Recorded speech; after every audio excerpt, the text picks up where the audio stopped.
Violet Scibior here. The show has just ended here in Syracuse at 10 a.m. But if you missed the show, no worries. I'm going to go over the forecast and give you some details, not just for Central New York, but for the Northeast. I'm going to broad brush it. So if you are doing any traveling or if you live out of state and you're watching this live, you can get a gist of the forecast for the coming days. So right now here in Syracuse and pretty much the entire Northeast, it is a chilly start and it's going to feel like fall today, but we are tracking a summer surge of warmth building in over the next couple of days. And for election day, the forecast, depending on where you live, may be feeling pretty nice. So let's start with the current picture, looking at our radar for here in Syracuse and Central New York. Right now, it's nice and dry, plenty of sunshine, little to no wind, but again, a little bit chilly. Temperatures sitting at 43 in Syracuse, but we did start off at 32 and pretty much widespread 20s for places like Rome, Utica, Hamilton, Cortland, Ithaca. As we go through today, we'll be warming up into the lower 50s, which is right around normal for this time of year.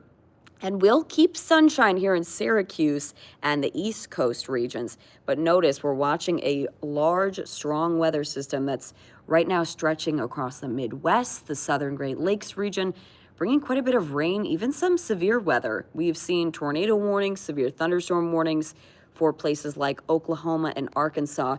This specific part of the weather system is what's causing concern. And there's even some flash flood warnings, those purple boxes there. In northern Texas. This system also has the potential to produce some more severe weather. The severe weather threat for today is for this region in Oklahoma. This is the severe weather threat for tomorrow. It looks worse. There is an enhanced threat for areas by Oklahoma, Arkansas, Louisiana, Texas, stretching up through Missouri, and Michigan. And again, the enhanced is where we're watching the worst threat for severe weather. There is the potential to see even some tornadoes along the edge of this system. For us here in Central New York, because this system is expecting to take a path, I'll draw it out for you, directly northward into Canada. On the edge of this, there is a little bit of a warm front here over St. Louis. That is going to swipe the edge of Syracuse. Most of the wet weather, though, staying to our west and moving northward. So if you live further on the East Coast, not going to be an issue for you. Further west, you will be dealing with the rain for a bit, and that could even bring some flooding just because these same areas over by Michigan and the Ohio region we'll be seeing rain for several days as this just tracks right over the same areas. So for us here locally, again, as I mentioned, we will be quiet here in Central New York. In Syracuse, just in case you're curious, we could come close to breaking record high temperatures as this warmer air builds in from the south. And it's going to be quite windy as this system sucks up some warmth and humidity from the Gulf of Mexico. So in Syracuse today, highs will be in the lower 50s. As I mentioned, that's right around average for this time of year. Tomorrow, though, up to 60, then mid 70s on Tuesday. That's 22 degrees above average and really close to the record. The record is 77 degrees set back in 2003. On the back side of that strong weather system I showed you, we will get some rain, but this system looks to be a lot weaker as it rolls through the Northeast with a cold front. That's going to drop our temperatures, which is why we'll go from the upper 60s Wednesday, quickly dropping in the evening as that front rolls through into the upper 50s and staying right around upper 50s to 60 as we head into the weekend as well. So timing out this forecast, first for Central New York. Again, we're in the upper 30s to lower 40s right now. It is a chilly start. We'll be in the upper 40s at lunchtime, around noon. By about 3 p.m., we'll be in the lower 50s at the warmest. By about sunset, we'll be back into the mid 40s, upper 40s, eventually dropping back into the upper 30s by 9 p.m. So becoming quite chilly again this evening. Definitely want to dress for fall or maybe even a winter coat if you're going to be out late. We'll be in the mid 30s by 11 p.m. and pretty much staying there overnight. And that's as that warmer air starts to build in a bit. Notice the cloud cover thickening up. That's along a warm front that's going to be rolling through, which is why our temperatures will pretty much hover after midnight. On Monday, mostly cloudy. Most of the wet weather will be to our north. I'll actually zoom out just to show you. So central New York is actually going to stay mostly dry, but notice that all of the rain that we'll be seeing from this weather system tracks just to the north of New York State, even mixing in with some snow for Canada. But luckily, we'll stay mostly dry, maybe a spotty sprinkler shower. Further east you go, though, if you live over in the New England coastline area, staying completely dry. And same for Pennsylvania areas further south. So again, most of the showers will be to the west and the north, couple of spotty sprinkles here in central New York. Now, as we look ahead to Monday, again, still the risk to see a couple of showers. Highs will be around 60 here locally. Notice, as I mentioned, broken record here. Showers, best risk north and west.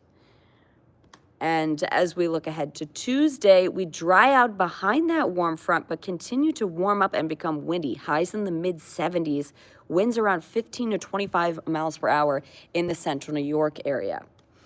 Now looking out to Tuesday night, that's when this cold front out to the west comes closer. So taking a wide look here, notice that the warm front is to our north. That's what's producing showers in Maine, New Hampshire, and Vermont area.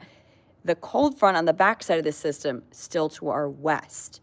So this is Tuesday's forecast. Mostly sunny, dry here locally, and for most of the Northeast, staying quiet during the daytime. Heading into Tuesday night, the clouds thicken back up. This is the center of the system, and this is the cold front. This will be swiping through from west to east, but even though it did produce severe weather, as I showed you over in Oklahoma and Arkansas, it'll be a lot weaker when it rolls through central New York and the New England coastline. Just some light rain showers along that line. Not expecting anything severe or anything that'll really cause any issues other than some pesky rain that'll be on and off. And that'll continue through Wednesday morning to midday for central New York, but likely Wednesday afternoon for eastern locations. And then that heads out Wednesday evening, and we dry out heading into Thursday. But we also cool down behind that cold front as well. So to sum up your forecast for central New York locations, sunshine today, lower 50s. Tomorrow, mostly cloudy, couple of spotty brief light showers, high of 60, so a tad warmer. And then near record warmth Tuesday, highs in the mid 70s, a mix of sun and clouds, more sun late day. High of 75, the record is 77, so we'll come pretty close. And it will be very windy Tuesday, around 10 to 20 miles per hour from the south. On Wednesday, as that cold front rolls through, still windy, upper 60s before that rain arrives. So upper 60s midday to early afternoon, and then that line of scattered showers rolls in. We cool down quickly behind that into the 40s at night. And the warmest it gets on Thursday is only upper 50s. Any fog or clouds in the morning, though, will be shedding away to afternoon sunshine, keeping the sun for Friday and Saturday. And temperatures will be in the upper 50s to around 60 for Thursday, Friday, and Saturday as well. So I hope that clears up the forecast for all of you. Again, if you have any questions or you just want to reach out and message me, even if it's for the forecast outside of Central New York, I'd be happy to answer any questions and help you out there, especially if you have plans on election day to go out to the polls. Let me know where you live, and I will give you the latest forecast updates. So hopefully that cleared up all of your questions, and I hope you guys have a wonderful rest of your weekend. Bye.